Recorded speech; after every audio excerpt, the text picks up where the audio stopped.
એના સ્પર્શ કરી અને નામ કહેવાનું, એક એક વસ્તુ ઉઠાવવાની અને એનું નામ બોલી અને ખોખાની બહાર મૂકવાની. હા, ચલો પકડો વસ્તુ. ઓકે. હમ હમ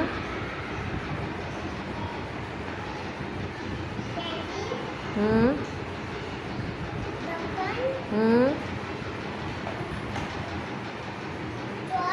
હમ હમ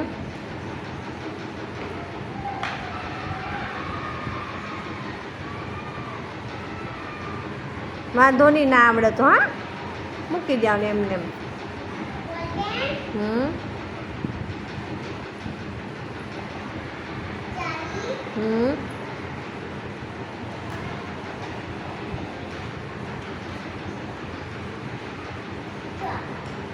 સરસ. ચલો તાળી પાડો.